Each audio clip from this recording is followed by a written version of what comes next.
he's suddenly desperate to fit in with us younger types. It's only natural when you get older. Yeah, totally. Maybe they're right. What? I'm still young and spry. Ludger, say something to the insolent womenfolk.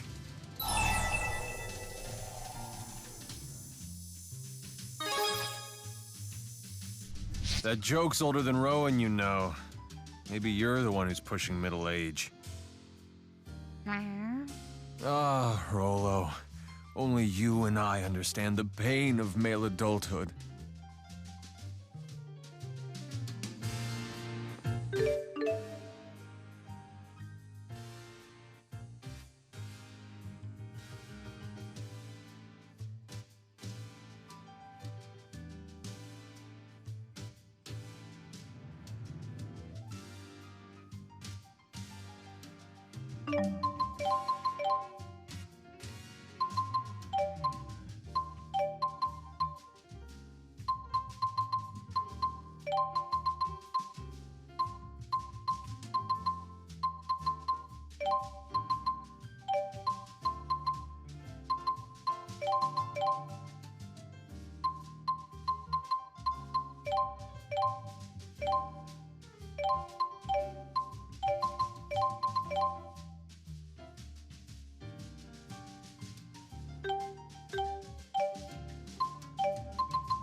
This is the Department of Liability Affairs.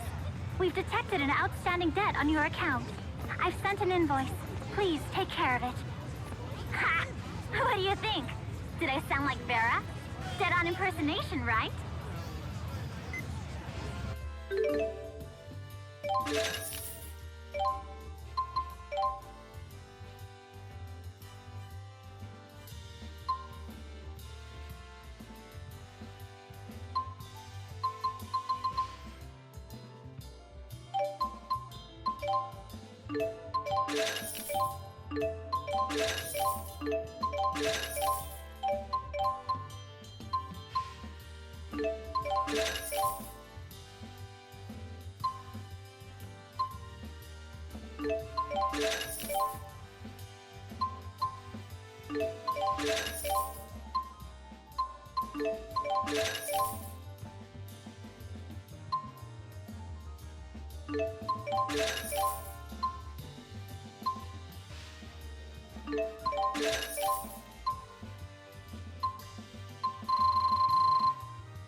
Ludger, do you know why Marksburg was built?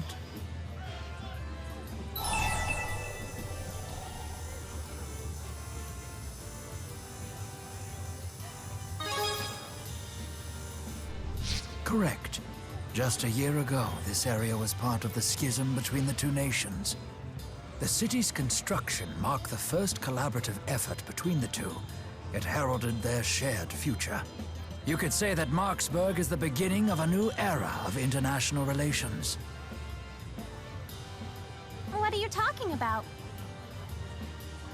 Oh, nothing. Just some recent history. Can I join in? I don't want to mess up the next pop quiz. Of course you can, Elise. You're my star pupil, after all.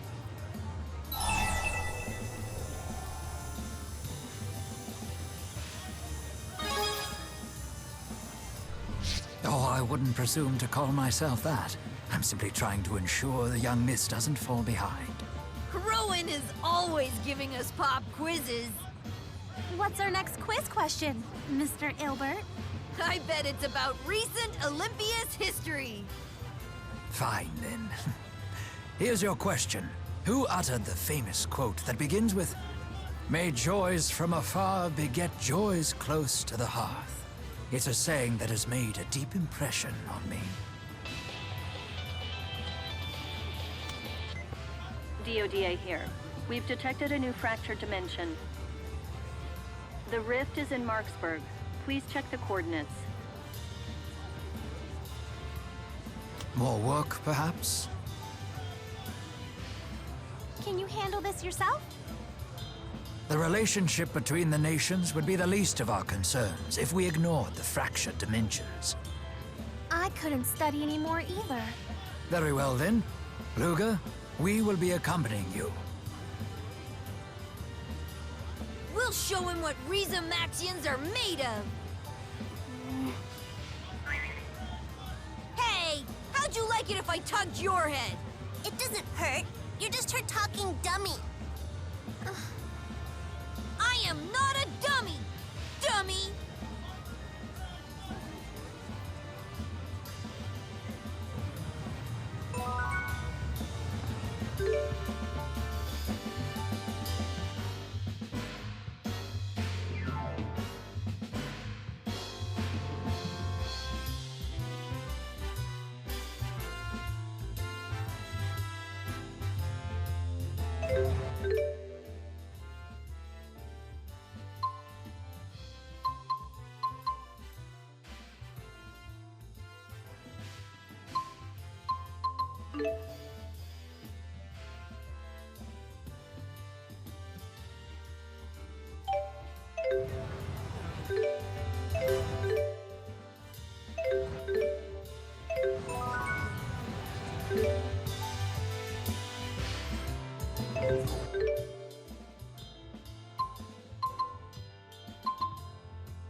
The first order of business is tracking down the divergence catalyst.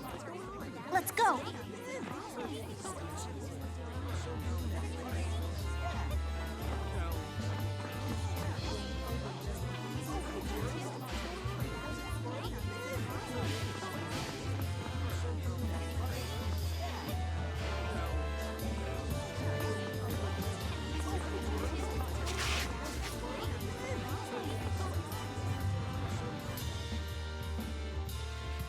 You're a shoo-in to win the election, Chancellor Marcia. You got our votes! Thank you. Hey, I recognize her. Chancellor Marcia of Olympias. Hey, it's not every day you get to see a chancellor.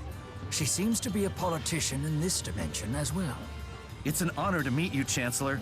Please, I insist you accept these Olympian treats. I am most grateful for the sentiment, but I'm afraid I can't. Oh, I insist, Chancellor. Nothing like some good food to keep your mind sharp. Let's show those Maxians what we're made of.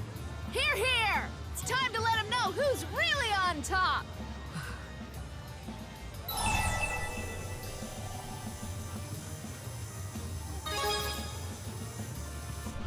I hate this kind of stuff. Why can't we all just get along? Things aren't that simple, especially when you're dealing with entire nations of people. I wonder how she'll handle this. In that case, you would honor me by enjoying such fine produce with your own family. Are you sure? Thank you for your support, but it is not just Olympias that must prosper. I seek widespread joy for all.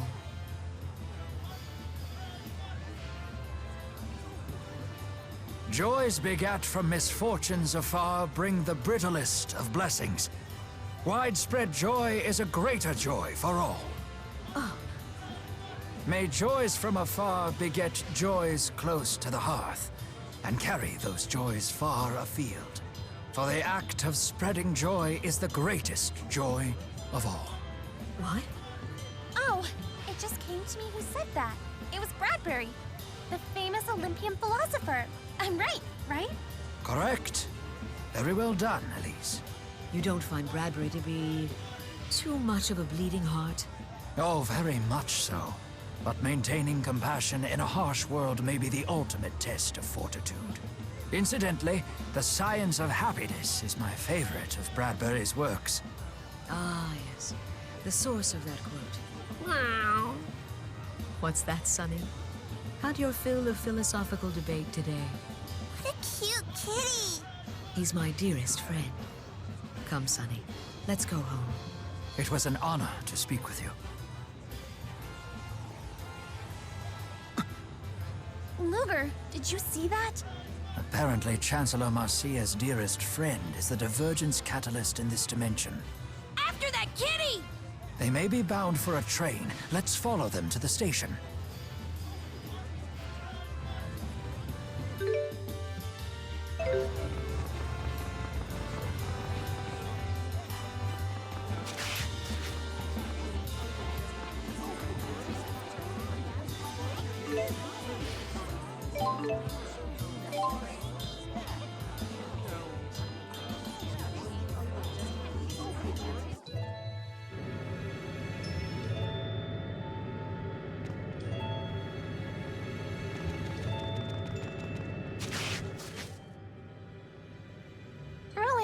Your conversation was really interesting back there. The Science of Joy is my favorite of Bradbury's works. That's only the merest hint of how many levels a geezer like me operates on.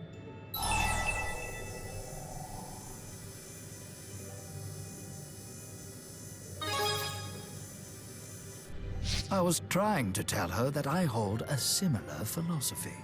It was something of a gamble to see if she would play along, but when I saw that smile, I knew it had worked. You seem used to this sort of thing. You must have lived quite the life. It's part of the essence of being a gentleman. But while that sort of superficial wit can often grab someone's attention, rarely can it suffice to hold it. Hello. Oh, a loan payment? Then did you...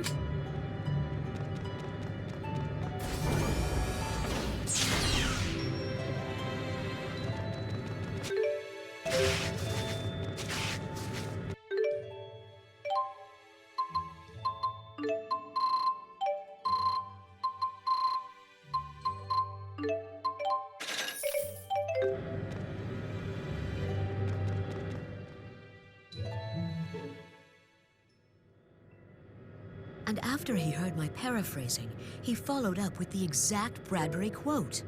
Huh. How perceptive of him. It stopped me dead in my tracks. His eyes were so wise, yet I couldn't help but notice he had an air of loneliness about him, too. Why, Marcia, I don't recall you ever gushing this much about another human. I always knew I could never be enough for you. Oh, rubbish. Don't talk like that. I can't rely on others. People are so selfish. That's why I'm so glad I have you. Nevertheless. Anyhow, I have to go. Your outline is just perfect for my next speech. As always, I can't thank you enough for your counsel. Thank you, and good luck.